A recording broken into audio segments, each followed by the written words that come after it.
Higher Education ជំរាបសួរ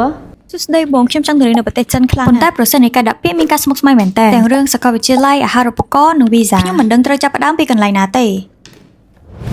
កំពុងជួបបញ្ហានឹងណាធ្វើអត់មកកុំបារម្ភអីចាំ Higher Education ណាជួយបំបែរឿងដ៏ស្មុគស្មាញហ្នឹងឲ្យទៅជារឿងងាយស្រួលតាមរយៈសេវាកម្ម 6S របស់យើង ទី1 Specialize មានន័យថាពួកយើងជាអ្នកជំនាញពិតប្រាកដលើការរៀបចំឲ្យនិស្សិតទៅសិក្សានៅប្រទេសចិនមិនថាចង់រៀនជំនាញអីផ្នែកណានៅទីក្រុងណា Higher Education អាចប្រឹក្សាយោបល់បានយ៉ាងលម្អិតនិងចាំគោលដៅបំផុត 2. Standardize មានន័យថាធ្វើការជាមួយពួកយើងគឺមានទំនុកចិត្តព្រោះរាល់ការរៀបចំឯកសារទាំងអស់គឺធ្វើតាមស្តង់ដារត្រឹមត្រូវនិងមានវិជ្ជាជីវៈខ្ពស់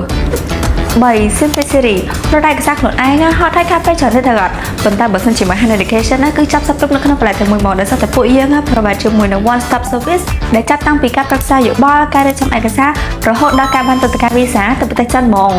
ទី 4 Sincere មួយក៏ Senior ទីប្រឹក្សានៅ Higher Education របស់យើងគឺសិស្សតែជាសិស្សច្បងដែលនិស្សិតដែលធ្លាប់រៀនតនៅប្រទេសចិនហើយពួកគាត់ដែរចែករំលែកតែពីបទពិសោធន៍ពិតៗហើយអ្វីល្អប្រាប់ថាល្អ 5. Scholarship Support ចង់បានអាហារូបករណ៍ត្រូវអត់កុំបារម្ភអីក្រុមការងាររបស់យើងនឹងជួយស្វែងរកហើយរៀបចំយុទ្ធសាស្ត្រដាក់ពាក្យដើម្បីបង្កើតឱកាសទទួលបានអាហារូបករណ៍ល្អៗដែលស័ក្តិសមបំផុតសម្រាប់សមត្ថភាពរបស់បងប្អូន ទី 6 Sustainability សេវាកម្មរបស់យើងមិនបញ្ចប់ត្រឹមតែប្រព័ន្ធអាហារនោះទេទោះជាទៅដល់សាកលវិទ្យាល័យនៅចិនក៏ Higher Education នៅតាមដានសាកសួរសុខទុក្ខនិងនៅក្បែរចាំជួយគ្រប់គ្រងជានិច្ចនៅពេលបងប្អូនជួបបញ្ហា